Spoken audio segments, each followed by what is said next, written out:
Hello, and welcome to the Fearless Podcast, where we empower Iowa women to succeed in work and life. I'm Emily Wood, joined by co-host Ladrina Wilson.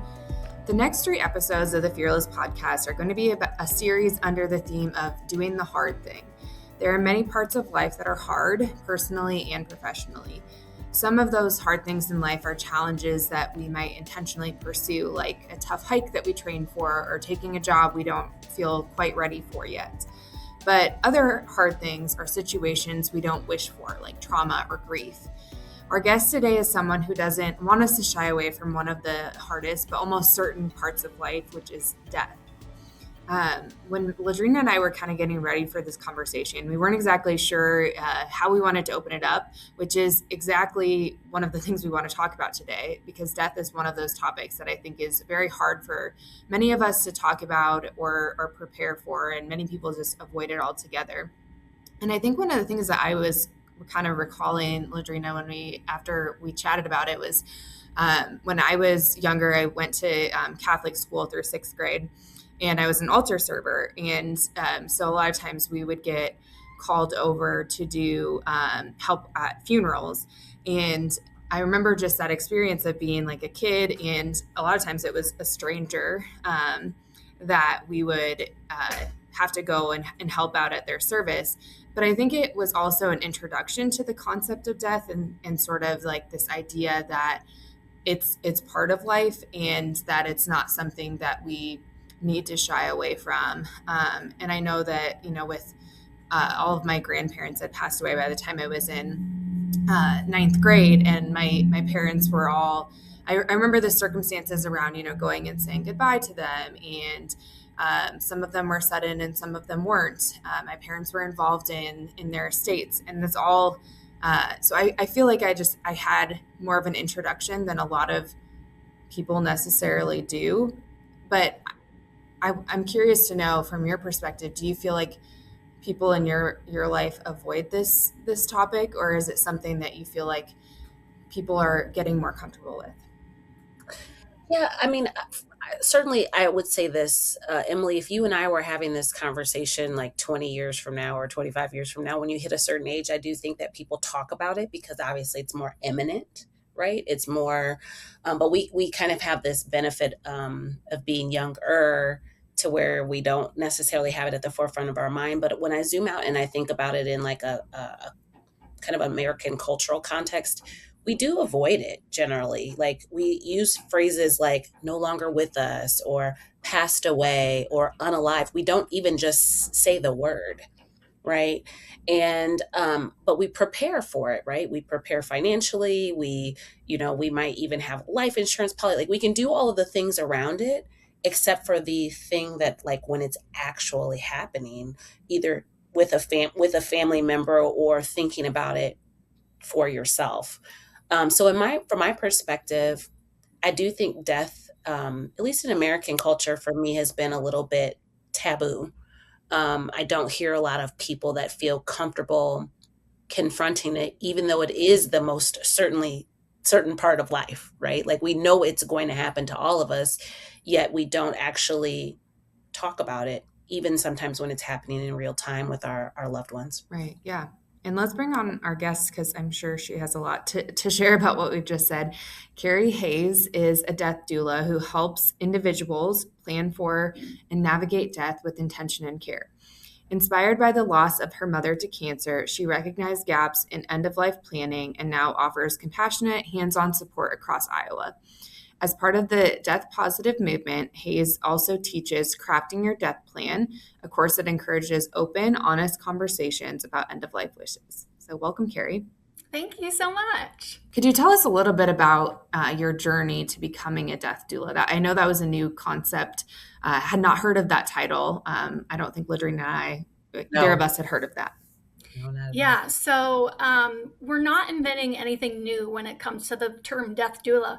We're basically relearning how our ancestors dealt with death. So I'm not inventing these practices. I'm just reclaiming how we used to deal with death and dying. But I, like many, had never heard of a death doula before. And my mom died in 2019, and I was one of her caretakers. And I, in my own grief process, just became fascinated with all things death and dying. I studied every piece of literature I could get my hands on in terms of how do people in the States deal with death and dying and why. What do other cultures around the world do for death practices, and what do other countries do around the world? And I just, in that process of that research, realized that we're really missing something, and we're really missing something important. And as a caretaker, there were things that I wish I would have known or would have been educated about as her caretaker that I wasn't. And so a lot of my services that I offer selfishly are things that I wish I would have had access to as a caretaker. That kind of reminds me of prior conversation that we've had around how women step in and they don't just find a solution for themselves, they find a solution for other people, right? So I do really appreciate like the fact that you didn't just kind of keep that knowledge and the wisdom that you gained through that process.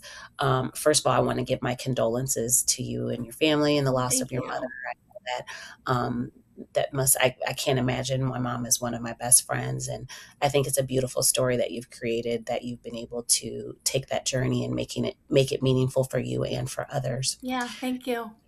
You said that there are lessons that you learned, and I might be kind of jumping ahead, but I'm just kind of curious, like what are two or three things that you've learned from this process and this work that are life lessons that you've been applying either in your work or even in your personal life?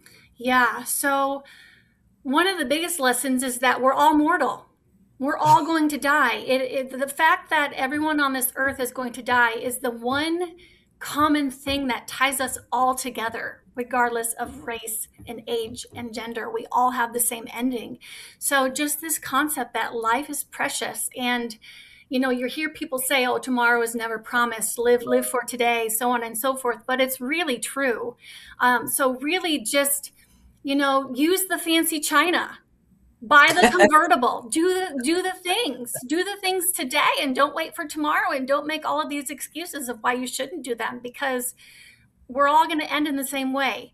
Another piece was, I wish that I would have been educated on what the active dying process looks like. So when I say active death, it's when a person is within death, probably within a couple of days to a week. So the cool thing about the human body is that the human body knows how to die, like it knows how to give birth. So the human body will go through certain things during the active dying process that, as a caretaker, I wish I would have been given a heads up on.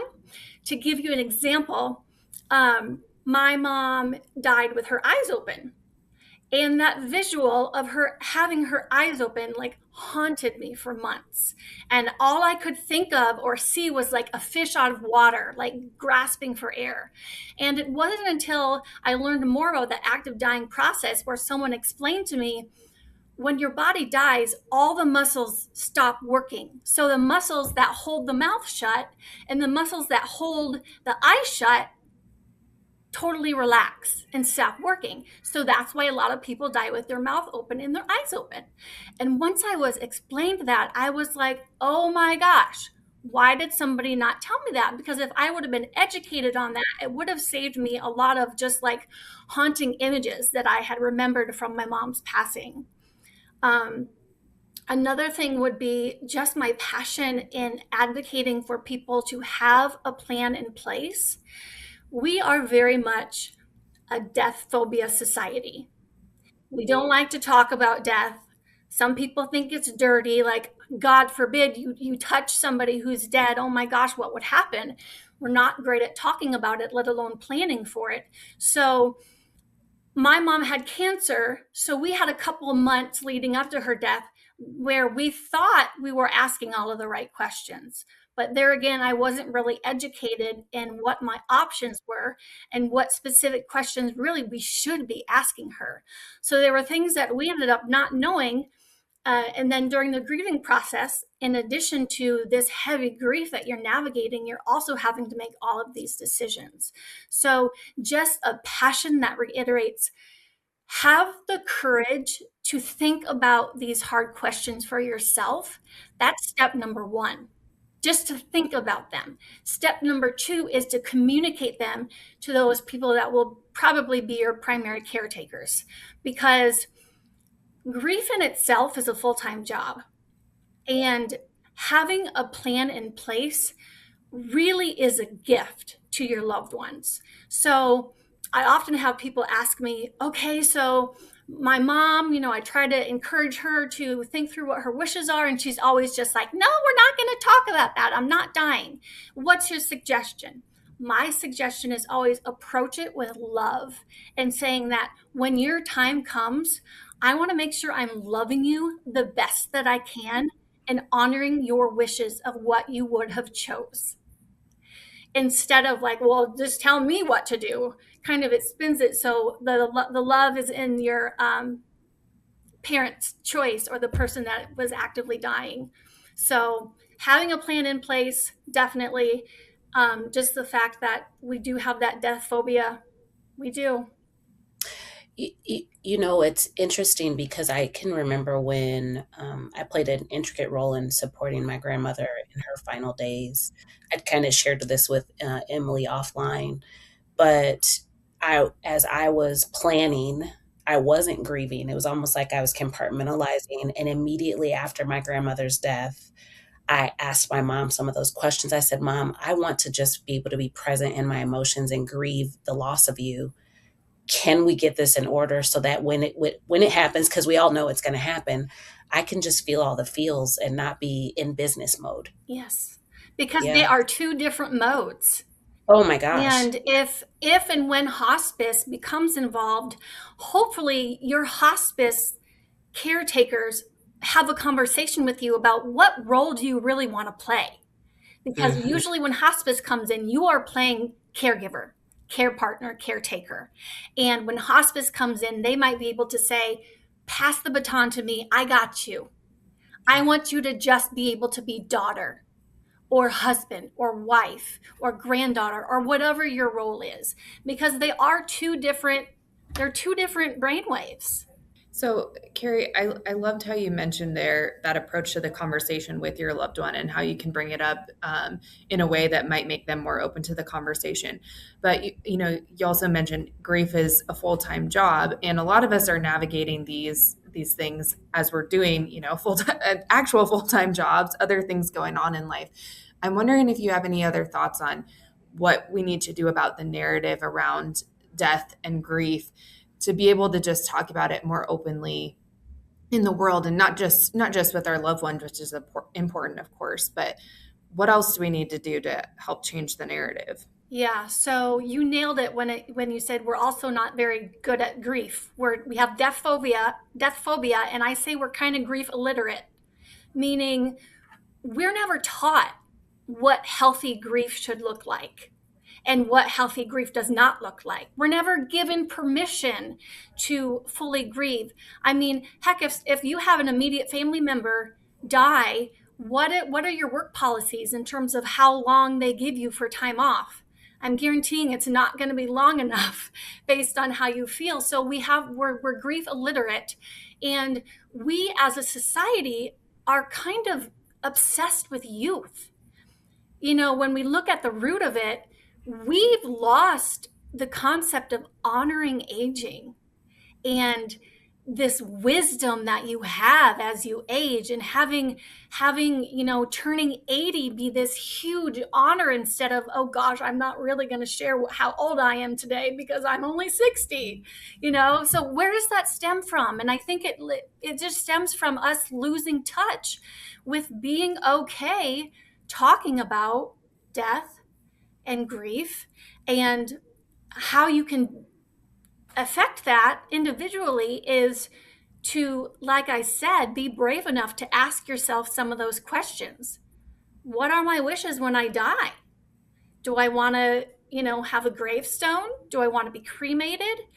If so, where do I want my remains to go? Who do I want to have my remains? All of these things can be written down and communicated.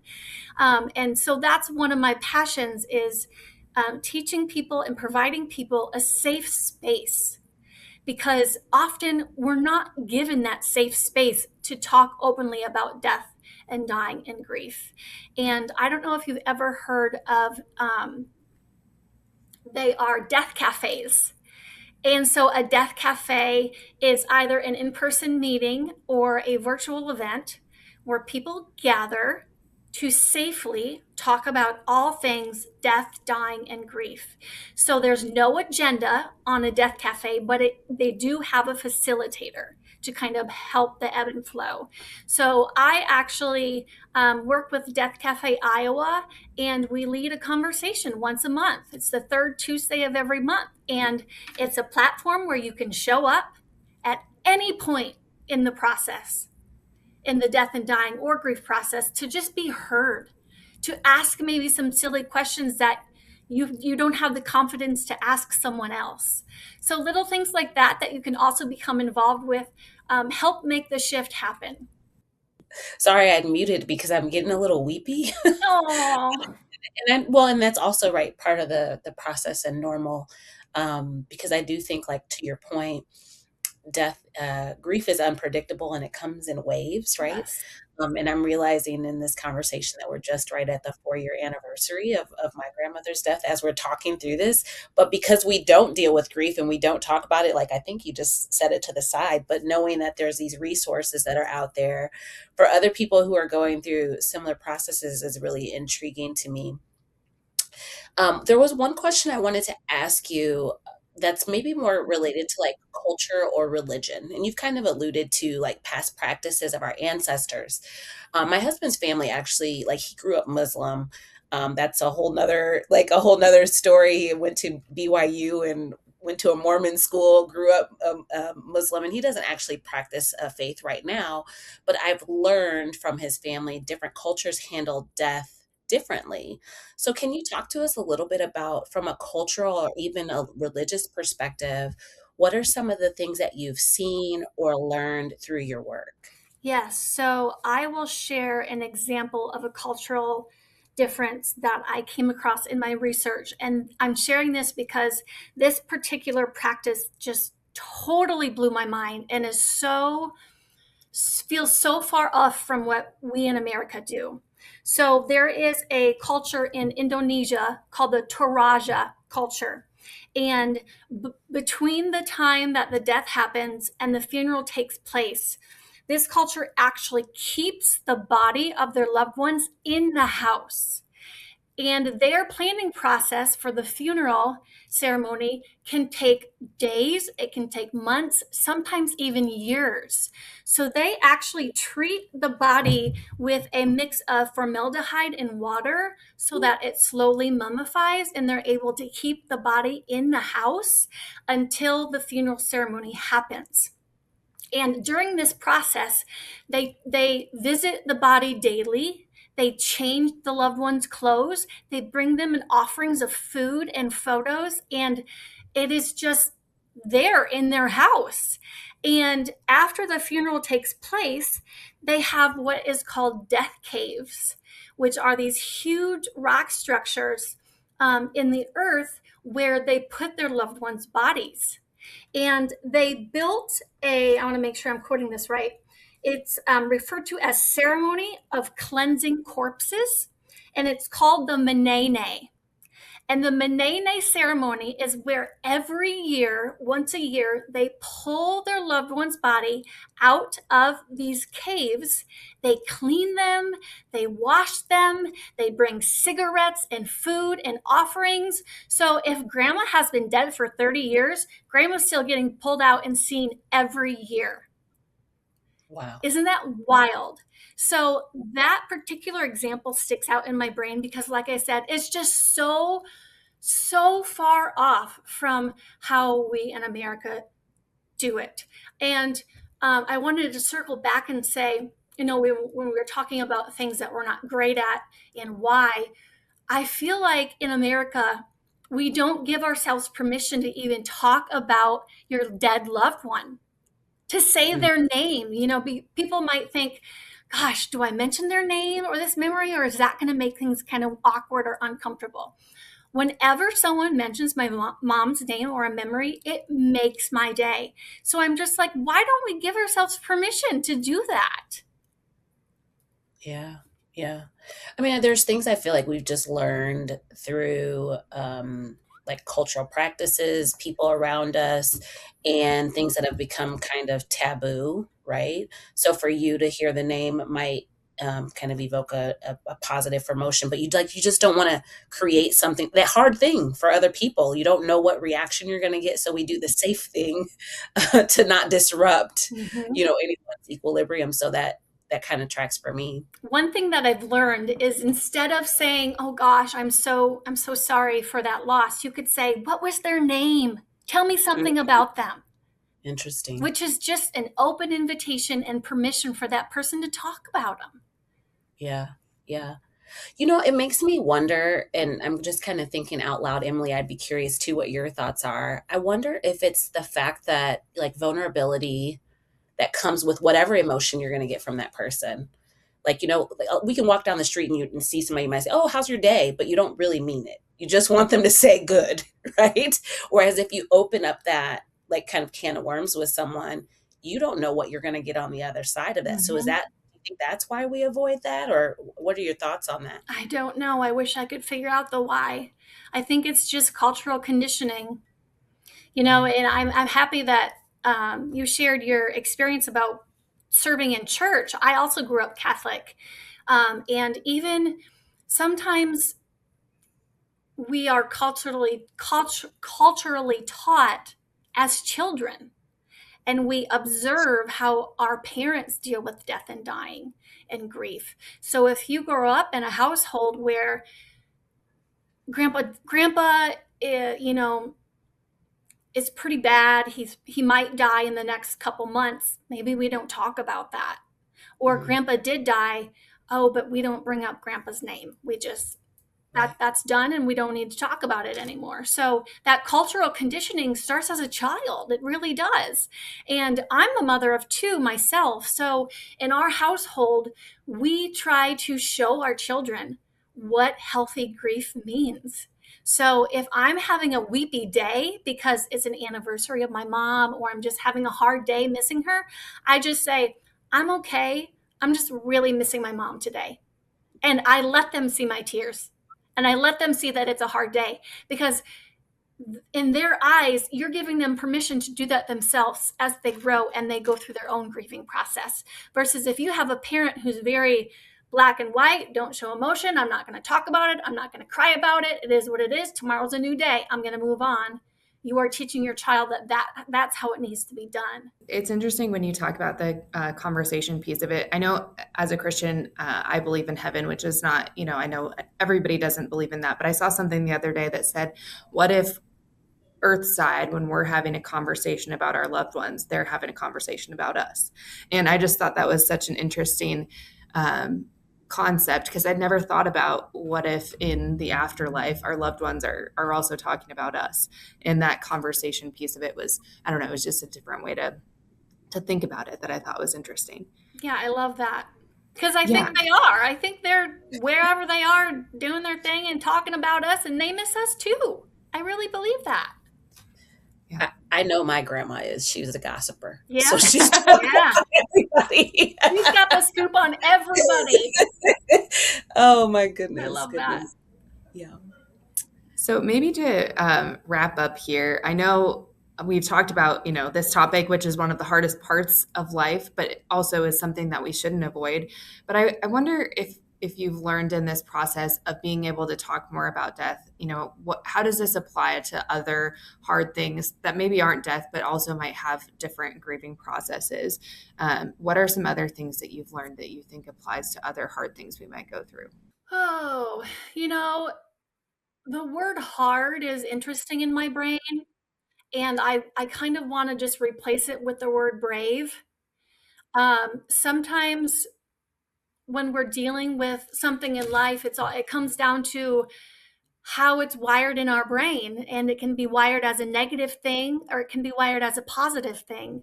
So in terms of referencing death, we kind of have spun it in America as a negative thing. It's a bad thing that we don't talk about. But if we can have that brain shift of it is a normal, expected, and even healthy thing that bodies will go through, it kind of changes the narrative. So I'm a big proponent of asking yourself how it's ingrained in your brain. And sometimes just making that little shift helps.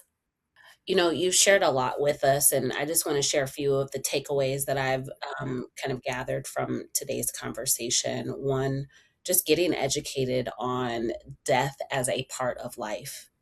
You don't have to wait until it's happening. You don't have to wait until it's happening to a loved one. Right. You can prepare yourself for it in the same way that you would prepare for your career or another opportunity, right? So that when it does come, because we know we are all going to experience it, through our relationships at some point, you're more emotionally equipped and be able to be present in it. Yes. I also hear you saying having a plan supports people in their grieving process, but it is also another way of showing love for your loved one. Yes. That to me is like one of the biggest takeaways is like this idea of like, I want to do this and I think we should do this together or get the support of a doula out of as a form of showing love and appreciation in that preparation. Yes, because then you can tell your caregivers, I want you to just be able to grieve. I want you to just be able to miss me, because that in itself is going to be a full-time job. Yeah. Yeah. And I think the other thing that stood out to me in what you've shared, beyond the fact that I'm going to have to Google Death Cafe, which was not on my bingo card for 2026, I might add, is this idea of not of shying away. And I think it just really fits nicely with the fearless theme. Is like, this is not necessarily the hard thing. We know it's going to happen. It's the brave thing. Yes. Stepping into it. Maybe you're a little fearful, but still leaning into it and doing it because you know we're going to have to do it at some point. Yes. I Yeah. love that. I just really appreciate what you've given us, this gift that you've given us here today, Kerri. I've learned a lot from our conversation. I also have my grandmother on my heart today as a result of She's the up there conversation. clapping. Yeah. I'm appreciative of that. I'm probably going to pull out a photo album or something just to kind of sit with that feeling. Emily, I also appreciate you just sharing a little bit about your background and being at the altar and like how you've understood death and dying. This has been a really compelling conversation. And most importantly, I want our listeners to know that this is important work that all of us can do if we choose to show up. And until that moment comes, continue to be bold, to be brilliant, and to be fearless.